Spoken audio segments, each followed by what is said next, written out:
The business organizations, the time spent by this top brass, including the CEO, on recruitment, that is, building an approach to hiring for their organization, depending on the different needs, a variety of needs, diverse needs of their own organization and their products, their process of business, and their methodology of working systems.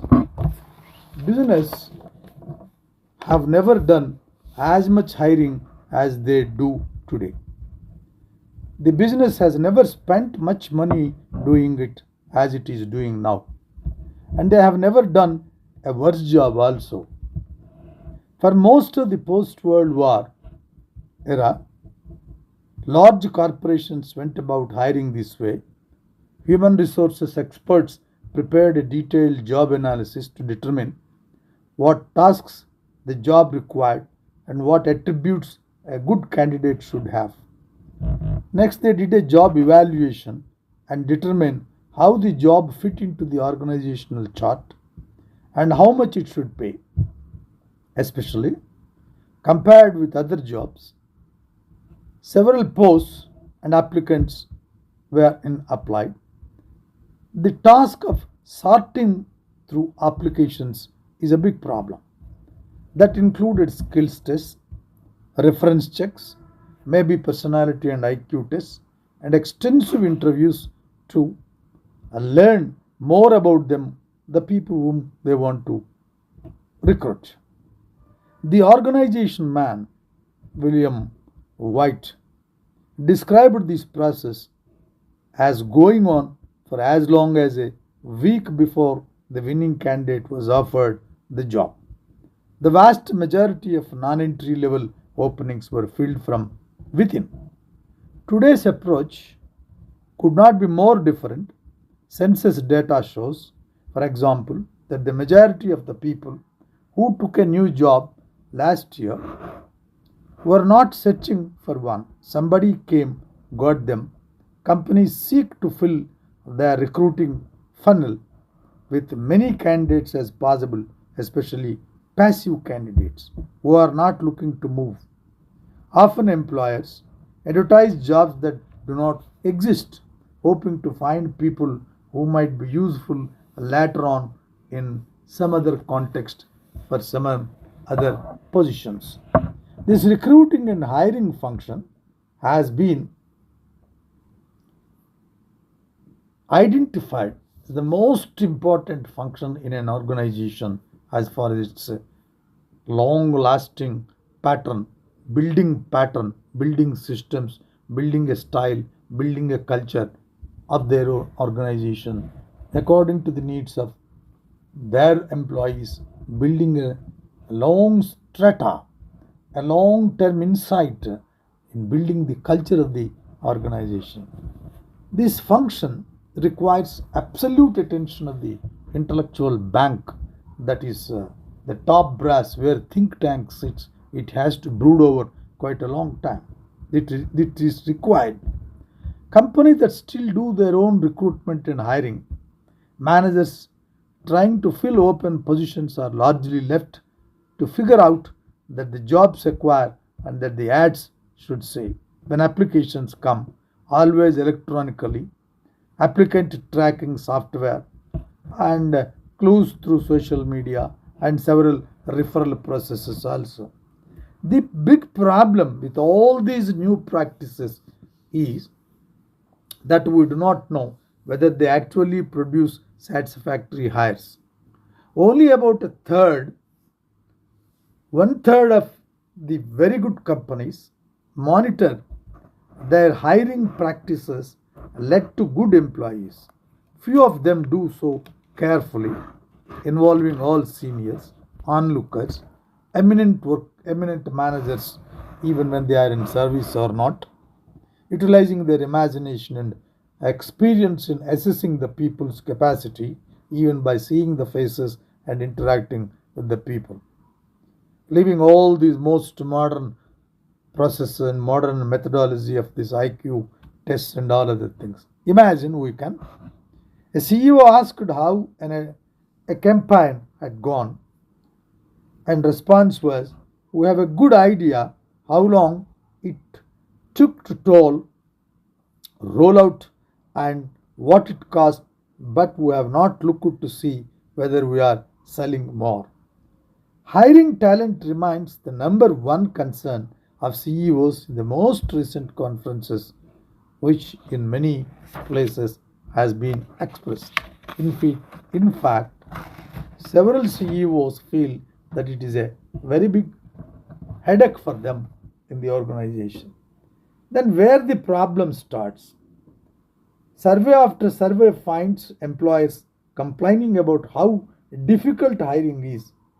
There may be many explanations, such as their having become very picky about candidates, especially the slack labor market of the Great Recession, but clearly they are hiring much more than at any other time in modern history for two reasons. The first is openings are now filled more often by hiring from the outside than promoting within.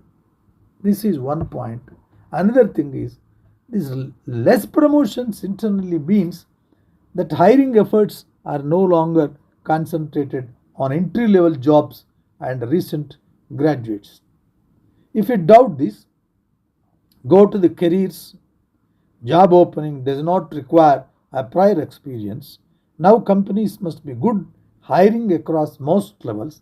If they adopt a good learning and development wing in their own organization, they can bring in raw material, a young new man, and can be converted into a top manager. It depends on the skill of giving training and implanting the organizational culture if it is built properly by an organization. The second reason hiring difficulty is that retention has become tough. Companies hire from their competitors, vice versa, so they have to keep replacing people who leave. See, the census show it is done full existing positions. Most of those vacancies are caused by voluntary turnover. Then the root cause of the most hiring therefore is drastically poor retention. I repeat, the root cause of most hiring difficulties is drastically poor retention. Why poor retention is, there are so many problems which will contribute this of an organization, including the basic culture, basic communication, the negligence of the seniors, the negligence of the middle management in cropping up these new people and converting and transforming them into enable managers by showing much interest and spending much time with them. This is not is being practiced in several organizations. If you track the percentage of openings which an organization has given and the recruitment, recognize the costs of outside hiring. This is very much important because a new market, new challenges, new offerings, new competitors, they offer more. Then the organization in the process of recruitment, the costs of outside hiring will be very high. And a different approach for dealing with retention, which seems, is to try to determine who is interested in leaving and then intervene. Vendors have to do a lot of social media work. Measuring flight risk is one of the most common goals of companies that do their own sophisticated HR analytics. This is where the HR head's role and important people and several senior managers. If HR head thinks that he is everything in the organization about the recruitment, it is an absolutely very bad idea because there are several managers who experience actually in the ground level of the production. They have better idea in assessing the people's capacities, and their talent has to be always coped up with, and it has to be brought in the process of doing recruitment.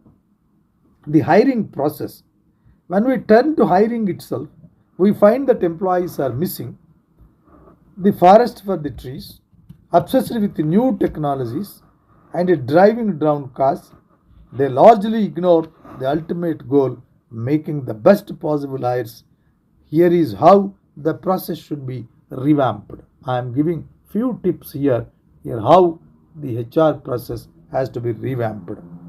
Do not post phantom jobs. They cost nothing to post job openings on a company website, which are then scooped up Indeed and other online companies and pushed out to potential job seekers around the world. Thus, it may be unsurprising that some of these jobs do not really exist. Employers may simply by fishing for candidates, they may be doing that process. Designing the jobs with realistic requirements. This is where the role of the senior management, chief operating officers, chief mechanical engineers, head of the engineering division, they must design the job in realistic requirements according to the absolute necessities of the organization. Otherwise, several possibilities are there to bring in euphoria or individual subjective elements of expectation by the senior managers into the building out the design in building the necessity. That realistic requirements shall never be neglected, it should be clearly calculated. And reconsider our focus on passive candidates. The recruiting process begins with a search for experienced people who are not looking to move. This is based on the notion that something may be wrong with anyone who wants to leave his or her current job. That is why he is coming to your organization. As several economists say, that make the people unhappy. Several individuals who leave the organization, they say, it has not made me happy. I want to go to an organization where make me happy. That slogan is now fascinatingly going into the minds of younger generation. So the passive job seekers are different from active job seekers. It is not in the way we might think. The number one factor that would encourage the farmer to move is more money. For active candidates, the top factor is better work and career opportunities and making them happy. More active than passive job seekers report that they are passionate about their worker and making them happy, engaged in improving their skills, and reasonably satisfied with their current jobs. You can retain the people. Understand the limits of referrals. Referrals is a big problem in any organization.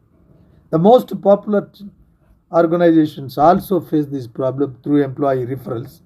Referrals have their own subjective elements. A person who referred another person may be evaluating in a wrong way or exalting the capabilities of the person whom he has recommended.